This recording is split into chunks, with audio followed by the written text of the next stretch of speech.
Oh, tapi ingat ya Mbak ya, soalnya ini tentang temanmu yang sakit, jadi secara langsung dan tidak langsung saya rekam, masuk di YouTube sama di Facebook karena saya Ya. tidak ingin fitnah. I Ya, saya tidak ingin iya. takutnya jadinya fitnah gitu loh. Karena selama ini kan waktu di Iya. DKID itu saya membahas orang overstay sakit itu tidak ada orang yang percaya gitu loh. Dipikirnya saya itu Ya. menyakiti orang lain atau padahal kan saya bilang menghimbau buat teman-teman jangan sampai overstay. Takutnya overstay sakit, bener nggak? Iya. Oke. Saya kan selalu mengikuti Miss Yuni. Nggih. Nah, kan saya itu gini nih ceritanya. Saya itu hari hari Jumat atau hari Kamis. Saya itu dengar dari teman satunya, Mbak itu sakit loh. Sakit kenapa? Nggak tahu, badannya bengkak semua. Dia nggak dalam keadaan udah nggak bisa jalan gimana gitu. Nah terus kan ada bos, saya kan gitu nih sama mereka. Terus saya sendiri sama teman, benar ini teman sekampung saya ini ya juga satu SD dulu, tapi setelah itu kan nggak pernah ketemu. Dulu itu 2 tahun yang lalu kayaknya saya ada kontakan sama dia, terus dianya itu kan bisa mijet orang gitu loh, Miss. Nah, saya ada janji, kebetulan saya nggak bisa dan saya nggak bisa keluar lagi, terus saya nggak jadi mijet. Nah setelah itu saya kehilangan kontak lah. Dalam 1 minggu ini ada teman sekampungnya dia juga telepon saya bilang kalau dia itu sakit kayak gitulah.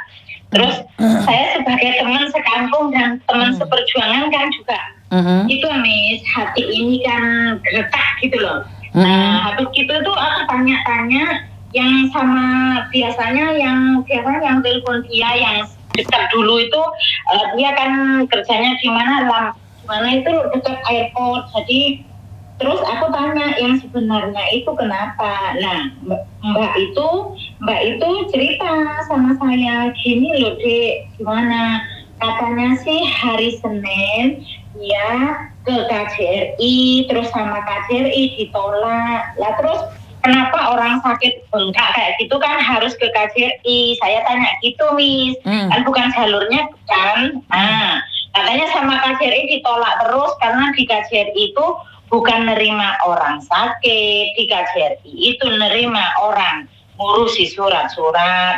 Nah ternyata katanya sih memang katanya temennya yang dekat rumah, dekat tetangga bener dia di kampung gitu. Kalau saya kan beda RT gitu Miss. Nah terus habis gitu katanya sama ibu kosnya yang bawa dia ke KJRI loh. Kok ada ibu kos, kan saya kaget Miss gitu loh.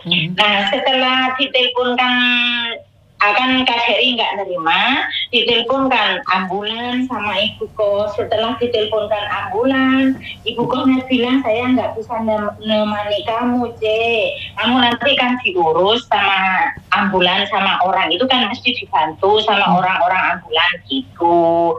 Nah kan aku kaget apakah dia OS gitu loh Miss.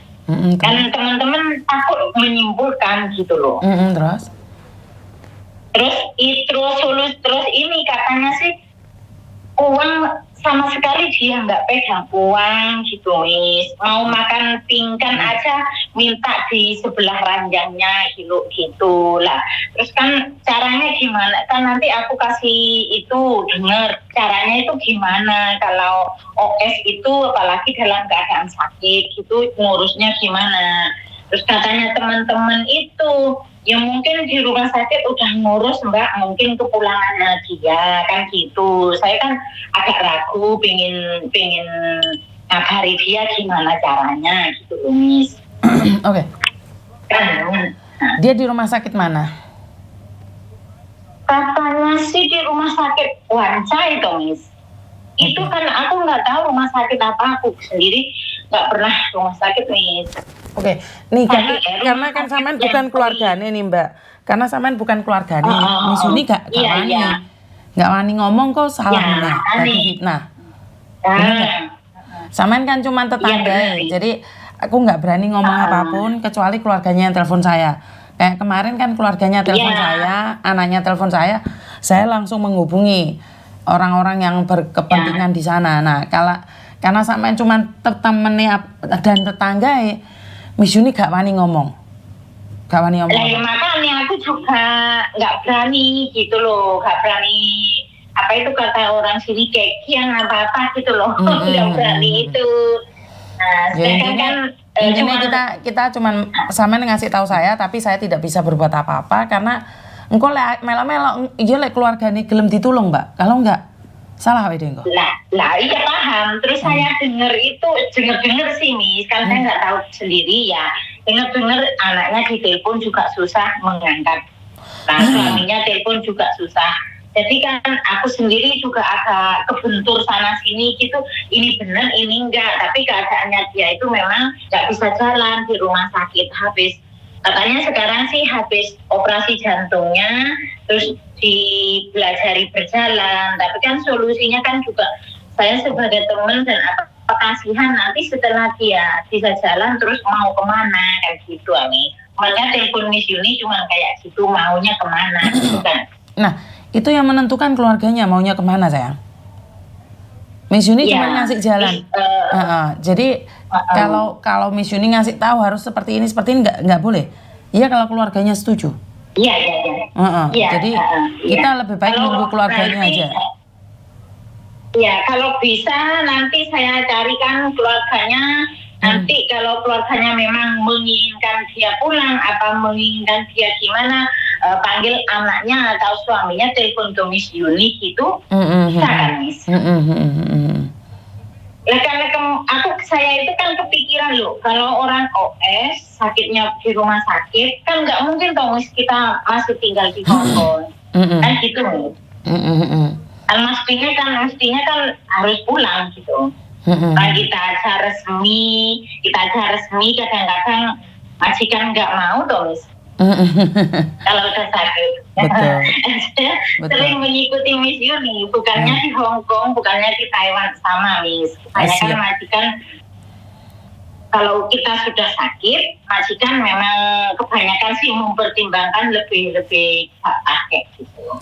Betul. Apalagi operasi. Betul. Oke. Jadi sampean cari dulu keluarganya, apa yang dimau keluarganya, nanti saya semampu saya membantu.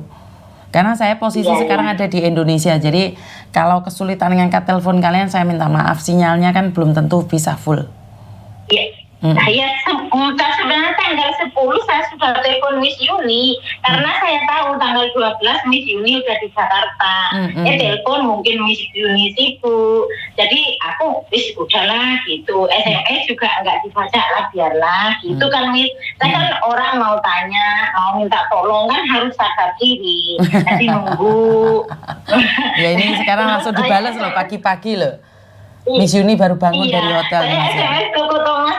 Saya SMS Koko Thomas juga, terus sama Koko Thomas ya fotonya dikirim ke Koko Thomas, terus dikirimi WA-nya Miss Yuni, terus saya bilang maaf kok sama Miss Yuni juga belum dibaca, nggak apa-apa sibuk kali orang SMS-nya Miss Yuni tumpuk-tumpuk kok, ribu-ribu SMS. Ya baik, sampean cari keluarganya nomor jenengan wis tak catat, jadi suatu saat lek sampean SMS mungkin saya ada peluang untuk membukanya. Iya. Makasih Miss ya. Makasih, matur nuwun. Oke, assalamualaikum. Oke, jadi buat teman-teman inilah yang saya maksudkan. Beberapa hari ini saat saya ada di Hong Kong, saya dengar kabar banyak sekali yang sakit atau memang sebenarnya mereka sakit dan tidak diketahui. Dan kenapa saya selalu menghimbau yang resmi aja kesulitan untuk pulang, apalagi yang overstay. Inilah kemarin saya selalu singgung bahwa teman-teman hati-hati merantau di negara orang. Teman-teman waspadalah, di negeri orang itu tidak seindah yang kalian pikirkan. Waspada ini, waspada itu. Tentunya kalian jegek dan malas mendengarkan konten saya. Karena yang ada dalam konten saya cuma himbauan, ngamuk-ngamuk karo garangan tok. Jadi saya mengerti, saya paham kadang-kadang seleranya kalian mungkin lebih suka pada edukasi yang bagus-bagus semuanya, tapi saya selalu lebih memilih untuk mengimbau sebelum semuanya terjadi, lebih baik berhati-hati. Jadi teman-teman, saya selalu katakan jangan memilih kaburan di negeri orang bagaimanapun juga. Kalau kita kaburan, ya kalau sehat terus, kalau posisi sakit apa yang terjadi pada kita. Itu aja dari saya, kurang lebihnya saya minta maaf dan wassalamualaikum warahmatullahi wabarakatuh. Berkat Tuhan mengalir atas hidup kita semua. Semoga semua makhluk hidup bahagia dan terima kasih. Bye-bye.